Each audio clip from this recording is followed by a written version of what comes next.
এখানেই ছিল। দেখি দেখি কোথায় গেল? উমা, উমা, কোথায় গেলে তুমি?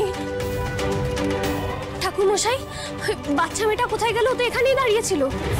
ও কি চলে গেল? ওকে তো কৃতজ্ঞতাটুকুও জানাতে পারলাম না, একটু মায়ের প্রসাদও খাওয়াতে পারলাম না ওকে। সত্যি তো, সে তো এখানেই ছিল। পুতুল মা, তুমি এখনো বুঝতে পারলে না? ও মেয়ে কোনো সাধারণ মেয়ে নয় গো, দেবী স্বয়ং এসেছিলেন। মা গো, দয়াময়ী মা।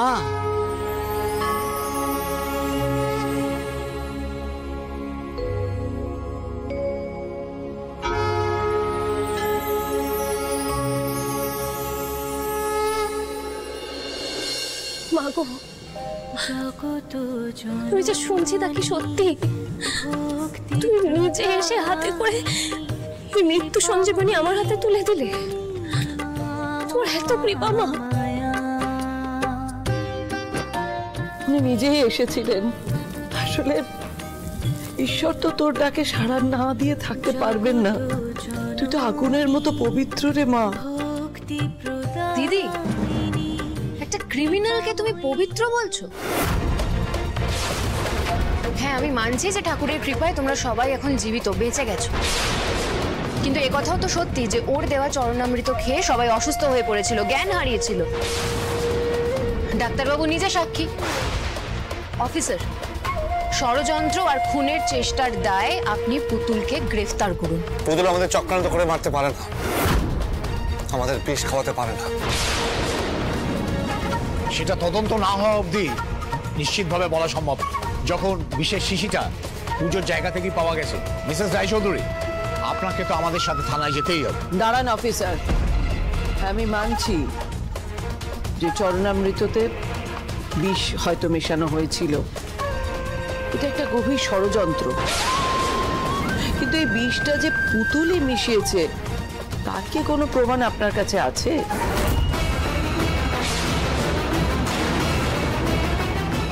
না, সেটা অবশ্য। তাহলে কিসের ভিত্তিতে পুতুলকে গ্রেফতার করবেন আপনি? একজনের মুখের কথায়? ও যদি সত্যি সবাইকে খুন করতে চাইবে, তাহলে সবার চোখের সামনে সবাইকে সাক্ষী রেখে নিজের হাতে সবাইকে চরণামৃত খাওয়াবে। হ্যাঁ, এটাও ভেবে দেখতে হবে। আপনার যুক্তিটাও তো ফেলার মতো নয়। অফিসার, এখানে যা ঘটেছে প্লিজ সেটা নিয়ে আপনি তদন্ত করুন, আর আসল অপরাধীকে খুঁজে বের করুন। আর শুধু অনুমানের ভিত্তিতে পুতুলকে আপনি গ্রেফতার করতে পারেন না। দারোগা বাবু, আপনাদের অনেক হয়রানি হলো, আপনারা এখন আসতে পারেন। আমাদের সত্যি কোনো অসুবিধে নেই, পুতুলের বিরুদ্ধে আমাদের বাড়ি থেকে কোনো অভিযোগ নেই। ঠিক আছে ম্যাডাম, আমরা তাহলে আসি।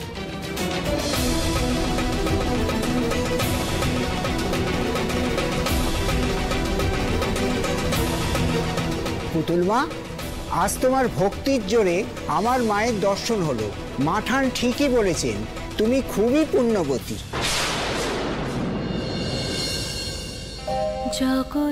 মা গো, তুমি এইভাবে আমার ডাকে সাড়া দিয়ে আমার পরিবারকে রক্ষা করলে। তোমার কি অপরূপ লীলা মা, কি অসীম করুণা তোমার। জয় মা দুর্গার জয়, জয় মা দুর্গা জয়, জয় মা দুর্গার জয়। কেসটা কি হলো? কি দৈব কোনো ঘটনা ঘটে গেল নাকি? বাবা, পুতুল ডাকলো আর মা দুর্গা একেবারে উমা সেজে চলে এলো আর সবাইকে বাঁচিয়ে দিল। ছোট মাঠান কিছু বলুন প্লিজ, আপনার প্ল্যান তো মাঠে মারা গেল।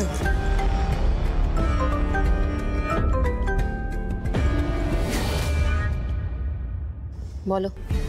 কিরে, তোদের প্ল্যানিং ফেল মেরেছে তো? তুমি কি করে জানলে? তুমি জানলে কি করে? বলেছিলাম বেশি উড়বি না, বেশি উড়বি না, যেমন যেমন বলবো তেমন তেমন কাজ করবি। নিজের মতো কাজ করতে গেলি, দেখলি তো লাজে কেমন গোবর লাগলো। তুমি কি কাটা ঘাইনি ইউনিট সেটা দেওয়ার জন্য ফোন করেছো? অত সময় নেই আমার, যেটা বলছি সেটা মন দিয়ে শোন।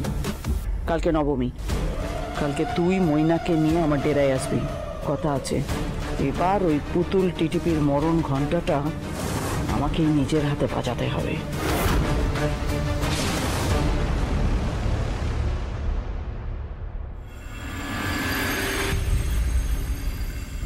যতবার ভাবছি না মা, খালি শিউরে শিউরে উঠছি।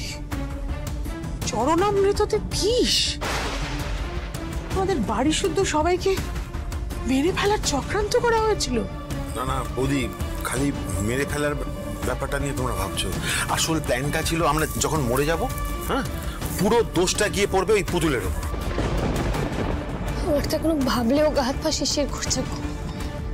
কেউ যে চরণামৃতর মধ্যে বিষ মিশিয়ে দিতে পারে আমি স্বপ্নেও ভাবতে পারিনি, বিশ্বাস করো। মা দুর্গার অশেষ কৃপায় আজকে তোমাদের সবার জীবন রক্ষা পেয়েছে, কিন্তু মাঠান, তা যদি না হতো তাহলে আমার হাত থেকে তো অনেক বড় একটা পাপ হয়ে যেত। তুই নিজেকে এভাবে দোষ দিস না মা। এই যে আমরা সবাই বেঁচে আছি, শ্বাস নিতে পারছি, এটা শুধু তোর জন্য রে পুতুল। একদম তাই পুতুল, তুই না থাকলে আজকে তো এই বাড়িটা শ্মশান হয়ে যেত এতক্ষণে। দেখলো তো ঠাম্মি, এই বাড়িতে আমি কেন ফিরে আসতে চাইনি। এই বাড়িতে বারবার পুতুলকে ষড়যন্ত্রের মুখোমুখি হতে হচ্ছে, আর এই যা হলো, এরপর কোন ভরসায় আমি মেয়েকে নিয়ে বাড়িতে থাকি বলো তো? আমার তো মনে হচ্ছে আবার আমাকে এই বাড়ি ছেড়ে চলে যেতে হবে। ভগবান না করুক কাল আবার আমার মেয়ের উপর যদি কোনো আঁচ আসে। না, তুমি একদম এইসব কথা মুখে আনবে না। আমি শখ করে এসব কথা বলছি না পুতুল, তুমিও সেটা ভালো করে জানো। দাদু ভাই, মাথা ঠান্ডা রাখো, ঠাকুরের ওপর বিশ্বাস রাখো দাদু ভাই। পুতুলের মতো সতীসাধ্যী মেয়ে তোমার স্ত্রী, ওর জন্যই তো এত বড় বিপদ থেকে আমরা উদ্ধার পেলাম। দেখবে ওর পয়েতে এবারই সব বিপদ কেটে যাবে। তবে দাদু ভাই, একটা কথা মাথায় রাখতে হবে, এই বাড়িতে কিন্তু একজন নতুন মানুষ এসেছে। সে কি পছন্দ করে, কি চায়, কিরকম করে চলাফেরা করে, সেটা কিন্তু এখনো আমরা জানি না। আচ্ছা মাঠান, এই সব কিছুর পেছনে তার হাত নেই তো? মুখটা এরকম সজনে ডাঁটার মতো ঝুলিয়ে বসে আছিস কেন? সুযোগ পেয়েছিলিস, ফসকেছিস। আর কি লে বলে এলো, সুযোগ পেয়েছিলিস, ফসকে গেছিস। আরে বাবা, চোখের সামনে দেখলাম ওই টিটিপি, হ্যাঁ, মাথা টুকে টুকে একেবারে রক্ত বেরিয়ে গেল মাথা থেকে। তারপরে হঠাৎ করে কি হয়ে গেল, একটা বাচ্চা মেয়ে চলে এলো। হ্যাঁ, তারপরে সবকিছু ঠিক হয়ে গেল, প্ল্যানটা ভেস্তে গেল, তারপরে হাওয়া হয়ে গেল বাচ্চা মেয়েটা। শোনো, আমি না বলছি, আমার বিশ্বাস হয়ে গেছে যে ওই টিটিপির মাথার উপরে ভগবানের আশীর্বাদ আছে, বুঝতে পেরেছো? গরম করে দিবি না? হ্যাঁ, আশীর্বাদ আছে, আশীর্বাদ আছে, আশীর্বাদ ফাশীর্বাদ কিচ্ছু না। তোদের বিষে জোর ছিল না, সেটা বল। না জেনে কেন কথা বলবো? হ্যাঁ, একটা কাজ করি, বিষটা নিয়ে আসি, তোমায় একটু খাইয়ে